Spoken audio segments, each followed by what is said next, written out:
What is the biggest remaining need for Syracuse basketball?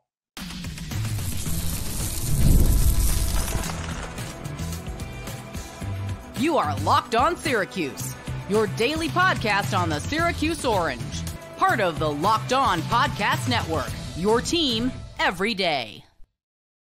Hello, everyone, and welcome into the Locked On Syracuse Podcast. I'm Jackson Holzer, and thank you for making us your first listen of every single day here on the Locked On Podcast Network, where it's your team every day, and we're free and available wherever you get your podcast.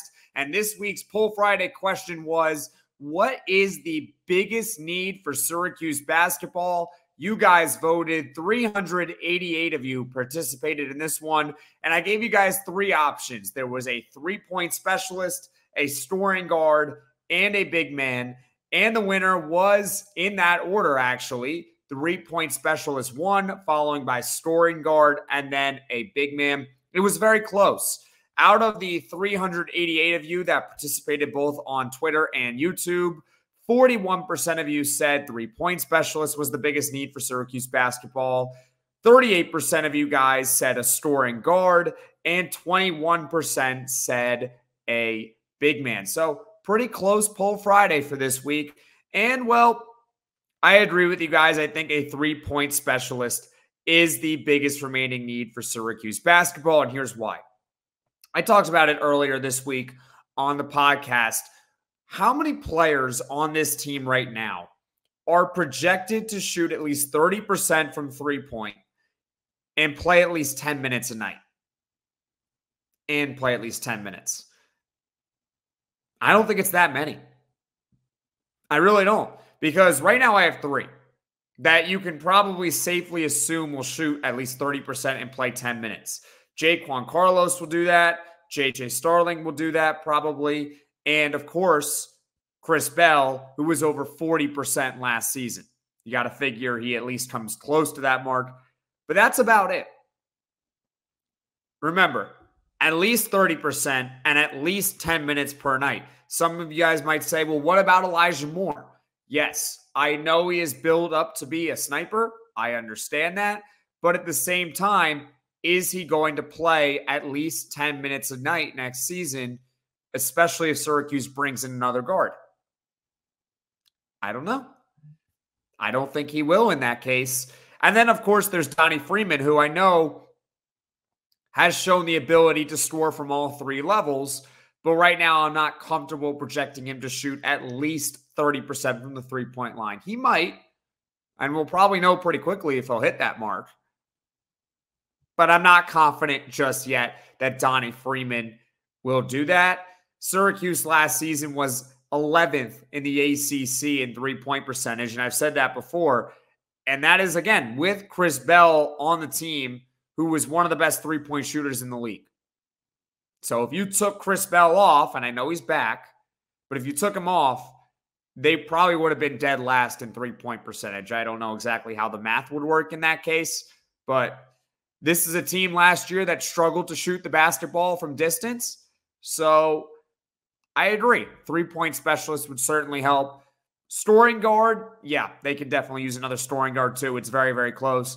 And the reason why probably a big man was lower on the list, while yes, it is important that Syracuse does get a third center on the roster, it doesn't need to be someone that is really elite. You just need someone who can honestly give you 4 fouls. That's really what it is. Can you be a body out there? Can you be a backup in the event that someone gets hurt?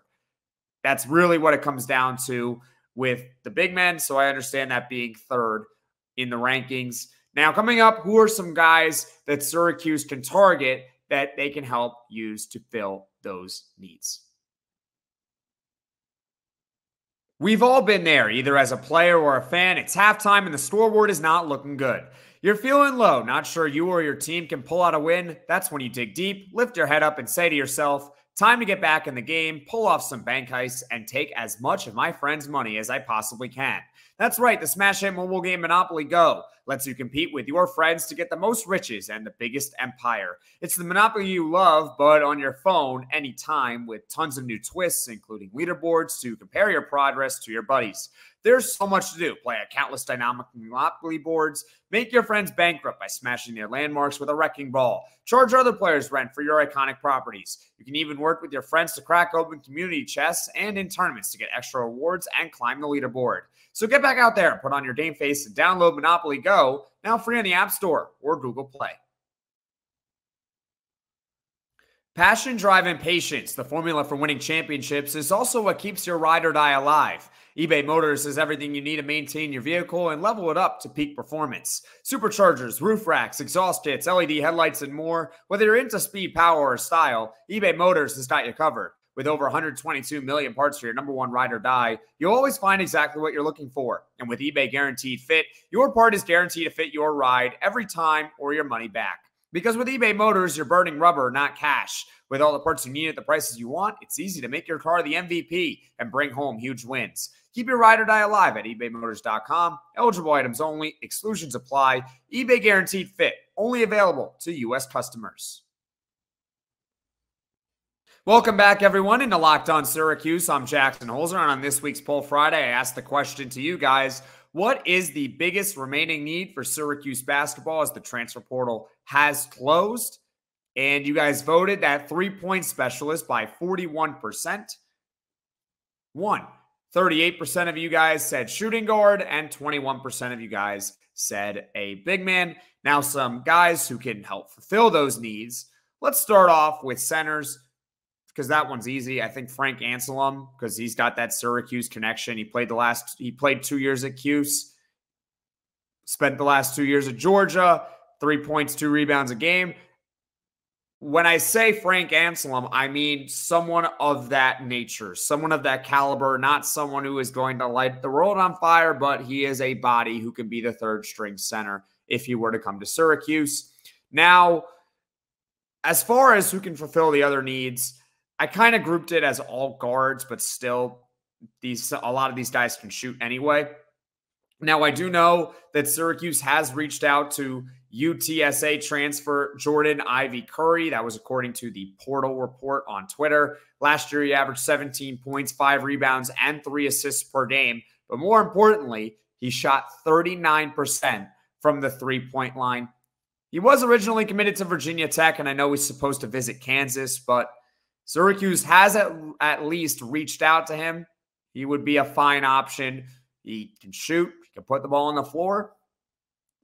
And kill 2 birds with 1 stone with that one. We also talked about Ken Evans Jr. on this show. Jackson from Jackson State. He was the SWAC Player of the Year. Haven't heard much ever since really that podcast came out. It was one of those things where he wasn't on the radar, then all of a sudden was on the radar because there were a couple Instagram stories floating around, and then haven't heard anything really since as far as if Syracuse is still pursuing him or even did or whatever. But regardless, Ken Evans Jr., he was nearly 40% from the three-point line last season. He would certainly help the team next year. And, of course, there's also Kadary Richmond, who's one of the top transfers available in the portal right now. We're all pretty familiar with him. He averaged 16 points per game last season at Seton Hall. Didn't shoot the ball particularly well from distance, but in the past he has shot better than what his last year indicated. So he would be more of a scoring guard that you would start at the point guard. Not so much accomplish the three-point shooting aspect, but I can't imagine he shoots any lower than what he did last season. And if he were to come to Syracuse, you don't turn him down if he says he wants to come to Syracuse. So those are just some guys that, can maybe fulfill the needs that Syracuse still has in the transfer portal. Just a reminder that the Orange, they have 10 players on the roster right now. NCAA allows teams to have 13 total players on the roster. And by that, I mean scholarships. So do the math. Syracuse has 3 scholarships available to play with in the transfer portal. They can definitely use more shooting. They can definitely use a scoring guard as well. Maybe you combine it together. That would be ideal. So that's it for this week's Poll Friday. Thank you so much for watching. Thank you so much for listening. If you like this video, click that like button. And if you really liked it, subscribe to the channel. Now coming up here on the podcast. So coming up, obviously tomorrow, we'll have segment of the week, which I'll pick a segment from any of this week. So you guys understand the drill by now. That'll be up tomorrow at 12 Eastern. And then premiering on Sunday night at 9 p.m., hopefully the start of a brand new series where I will bring on the biggest sports media personalities I can possibly get. And we're starting off with Damon Amendolara on Sunday night at 9 p.m. Eastern. So be on the lookout for that. I will probably be teasing it a little bit, posting some shorts on there as well. So keep that on your radar. But anyways, thank you so much for watching. Thank you so much for listening. Everyone, take care.